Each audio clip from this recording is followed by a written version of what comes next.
Hammaga salom. Bugun sizlar bilan, ya'ni marketing proyektimizda qanaqa qilib 1 oy ichida $10,000 oshuv sotuv qilganimizni 3 ta qadamda tushuntirib berishga harakat qilaman. Bu yerda Xudo xolasa hech qanaqa oldi-qochdi narsalar bo'lmaydi. Realniy o'zimizda ishlab kelayotgan va ishlatadigan instrumentlarni o'rgataman. Undan oldin qisqacha o'zimni tanishtirib o'tsam, meni ismim Shahzod. Hozirgi paytda, ya'ni shaxsiy brendni rivojlantirish va mediada kompaniyalarni marketingini rivojlantirish bilan shug'ullanib kelamiz.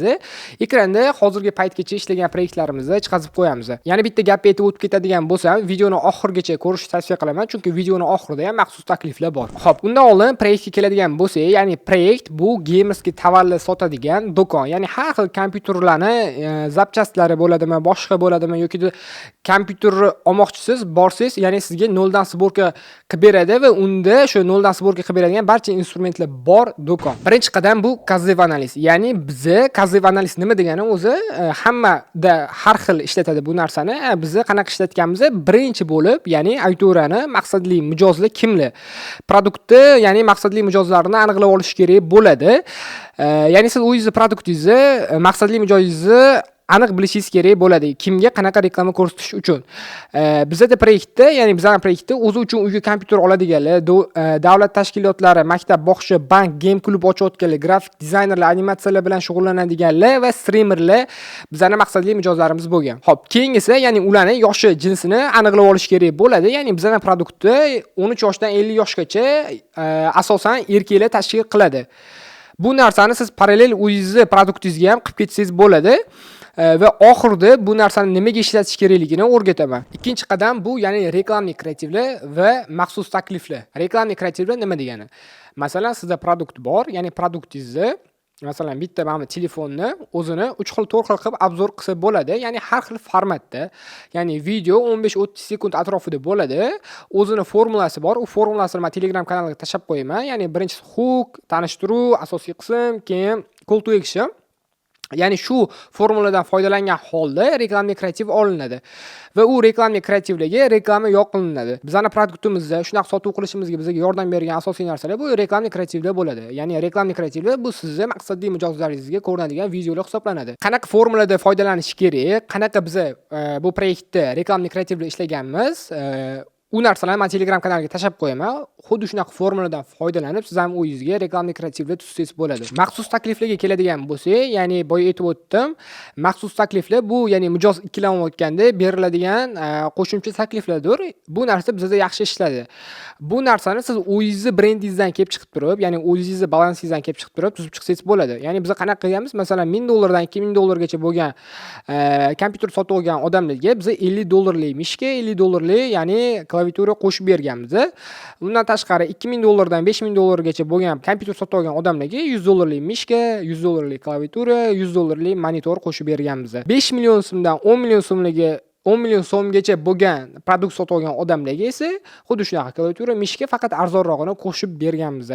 Va bu narsa har doim reklamli kreativlarni, ya'ni videolarni oxirida yaxshi ishlatsanglar yaxshi ish beradi. Masalan, agarda mana shu telefonni mendan sotib olsang, senga telefoningni, masalan, chexolni yoki ustidagi steklosini, unga zaryadchigini va naushnik qo'shib beraman. Faqat bu narsa chegaralangan birinchi 10 ta odamga. Uchinchi qadam bu voronka. Ya'ni voronka bu mijozda sotuvgacha bo'lgan yo'lini xaritasi.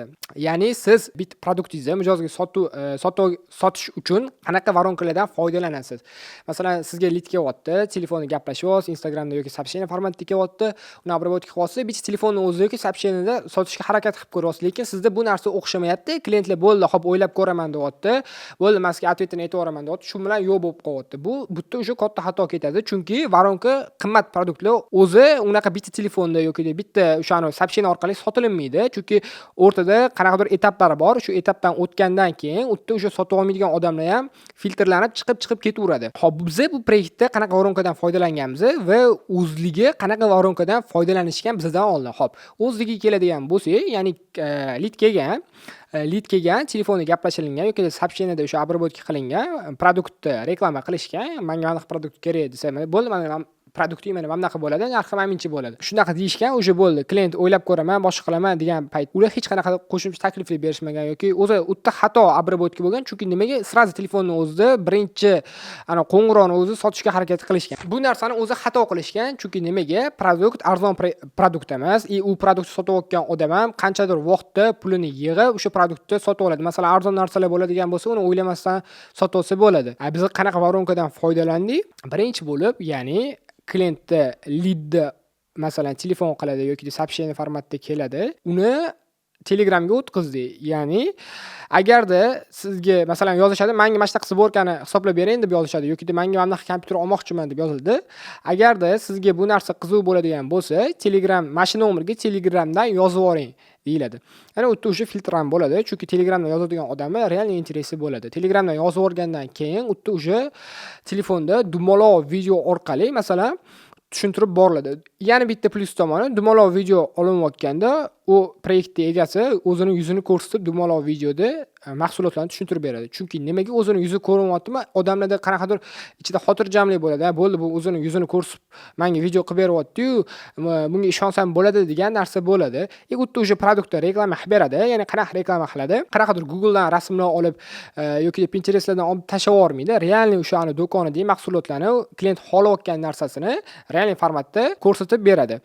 O'sha keyin klient bitta narsa o'rgatib qo'yganman u mijozimizga. O'sha klient indamayaptimi, boshqa bo'lyaptimi? Ikkilantirayotgan narsa nima sizni deb aniq savol beriladigan bo'lsa, masalan siz обработка qildingiz, hamma narsani qildingiz, qarasa klientdan masalan ovoz chiqmayapti, qo'pol aytganda, o'sha aytasiz. Sizni ikkilantirayotgan narsa nima deb aytsangiz, u aytadi, ya'ni produkt menga qimmatli qilar ekan yoki deb produkt men keyingi hafta yoki keyingi oy ola olayotganman deydi. Bu ham sizni klientizmi yoki yo'qligini aniqlab beradi. Shu voronka orqali biza yaxshi sotuv qilishga erishdik. Bir oyda bularda ya'ni 500 taga yaqin lead keldi. O'zi $10,000 oshiq $20,000 yaqin sotuv bo'lgan bu proyektda. Prosta bu ozgincha bekityaptilar bizda ham. Bekitganlar. Men o'zim hisoblaganman. Masalan, chunki bu proyektda bitta klient chiqsa, katta klient chiqadi. Ya'ni game klublari bor, proyektlar bor. Ular bittada sразу 10 ta 20 ta sborka qildirishadi. Va buni o'zimda pulga chaqib yuboradigan bo'lsangiz, o'rtacha bitta masalan sborkasi $500 dan bo'ladigan bo'lsa, 10 tasi 5,000, 20 tasi 10,000 bo'lyapti-da. Bu yerda esa undan tashqari boshqa produktlari ham bor, ular ham sotilgan. Ya'ni har xil $1000 ga sborkalar qilganmiz reklamni kreativlarda, ular ham yaxshi ishlagan va sotilgan. Videoni oxirigacha ko'rgan bo'lsangiz, sizni tabriklayman, chunki nimaga? Sizga maxsus taklifim bor. Maxsus taklif nimadan iborat? Aytaylik, siz tadbirkorsiz, oyiga qanchadir оборот qilasiz. 20 ming, 30 ming, 40 ming, 50 ming va hokazo. O'zingizni produktingizga mos keladigan voronka tuzib, u orqali lead olib, sotuvlaringizni oshirmoqchi bo'lsangiz, men sizga, ya'ni proyektingizga kirib, tekinga, ya'ni bepulga strategiya tuzib beraman. Undan tashqari, kontentlaringiz o'zingizga yoqmayotgan bo'lsa, ya'ni qanaqadir ko'ngildagidek chiqmayotgan bo'lsa, kачествоsi pastmi yoki qanaqadir rekomendatsiyaga chiqmayotgan bo'lsa, qo'pol qilib aytganda dehqoncha chiqayotgan bo'lsa, ya'ni u yoqqa ham, ya'ni kontent tomonlama ham kirib, polning bitta razbor qilib beraman. Tushunishinglar uchun, ya'ni biz mijoz olganimizda ularni 80% natijaga olib chiquvchi instrument, ya'ni bu boshlang'ich etap hisoblanadi. Ya'ni sizga aytayotgan, mana shu sizga taklif qilayotgan, bepulga qilib beraman deyotgan, ya'ni etap hisoblanadi.